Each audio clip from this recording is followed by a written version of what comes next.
Hello my friends, आज हम एक न्यू टॉपिक कर रहे हैं जिसका नाम है दुर्लभ संसाधन।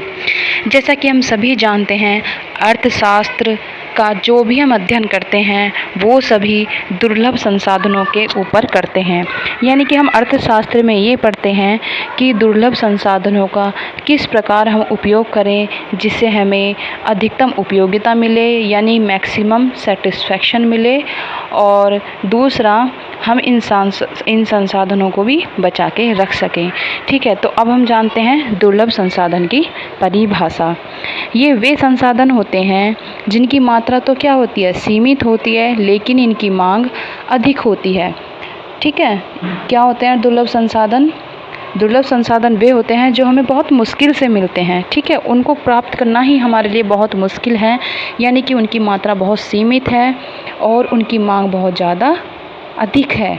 इसका मतलब है कि हम अपनी सभी ज़रूरतों और इच्छाओं को पूरा करने के लिए पर्याप्त मात्रा में इन संसाधनों का उपयोग नहीं कर सकते हैं। यानी कि जैसे मेरा मन अभी करने लगे कि मुझे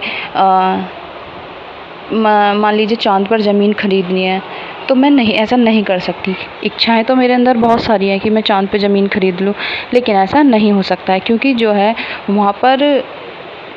वहाँ तक पहुँचने के लिए ही मुझे बहुत अधिक संसाधनों का उपयोग करना पड़ेगा जो कि दुर्लभ हैं।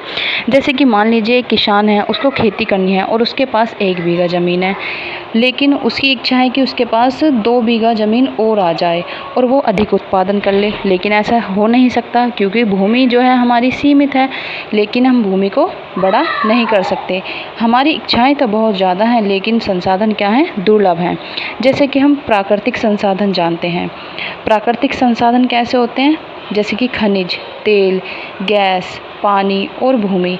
हम इन चीज़ों को बढ़ा नहीं सकते और ये एक बार उपयोग होने के बाद दोबारा उपयोग भी नहीं होती हैं। ऐसे ये प्राकृतिक संसाधन होते हैं जिनको हम दोबारा यूज़ नहीं कर सकते हैं। ठीक है, और जो मानव संसाधन है, मानव संसाधन क्या होता है? जैसे कि श्रम है, कौशल है, ज्ञान है। इन चीज़ों का हम यूज़ करके नवीन कुछ नया उत्पादित करते हैं। ठीक है, इसको हम दोबारा से यूज़ कर सकते हैं। लेकिन जो प्राकृतिक संसाधन है, अगर हमने उसको एक बार ख़त्म कर दिया तो वो दोबारा उत्पन्न नहीं होते हैं। जैसे कि मेरा मन कर रहा है अभी 1 गिलास दूध पीने का। ठीक है, अगर मैंने वो 1 गिलास दूध पी लिया तो मैंने उसको कंज्यूम कर लिया। ठीक है, उसको ख़त्म कर दिया। अब दूध तो मैं ऐसा है नहीं एकदम से बढ़ा दूँ। ठीक है, लेकिन जैसे अब मेरे पास कौशल है, मैंने कोई मान लीजिए एक सूट था बच्चे का, वो प्रिपेयर कर लिया। ठीक है, और मुझसे डिमांड आई कि मैं दूसरा सूट भी तैयार करूं, तो मैंने दूसरा सूट भी तैयार कर दिया, क्योंकि मेरे पास कौशल था। ठीक है, और मेरे पास पर्याप्त साधन भी थे, इस वजह से मैंने उसको प्रयोग कर दिया।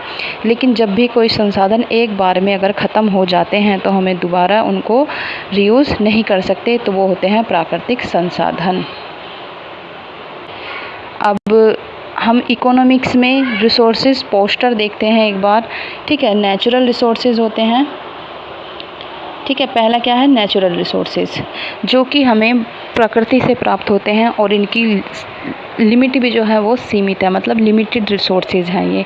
इनको हम एक बार कंज्यूम करने के बाद दोबारा से उत्पन्न नहीं कर सकते हैं। ठीक है, जैसे कि कोयला को अगर हमने एक बार यूज़ कर लिया तो कोयला का अगर हम दोबारा उत्पादन करने की सोचने लगे तो ऐसा नहीं हो सकता, क्योंकि कोयले की राख बन चुकी है, तो हम उसे दोबारा उत्पादित नहीं कर सकते हैं। ठीक है, जैसे कि और सेकंड है कैपिटल रिसोर्सेज। कैपिटल रिसोर्सेज वो होते हैं जिनका हम बार बार यूज़ कर सकते हैं। जैसे कि पूंजीगत संसाधन होते हैं, जैसे कि ट्रक है, ट्रक से मान लीजिए मुझे इस फैक्ट्री में कोई मटेरियल ले जाना है, कोई भी सामान ले जाना है, तो मैं यहाँ से इस जगह तक जाने के लिए इस ट्रक का यूज़ कर रही हूँ। यानी कि कैपिटल रिसोर्सेज है, जिन संसाधनों का हम यूज़ नए उत्पादन के लिए करते हैं उन्हीं को हम कैपिटल रिसोर्सेज कहते हैं। ठीक है, और एक ह्यूमन रिसोर्सेज भी होता है। 3rd नंबर पे हम ह्यूमन रिसोर्सेज कहेंगे, जिनका हम उत्पादन बार बार कर सकते हैं। ठीक है, तो दुर्लभ संसाधन आप समझ चुके होंगे।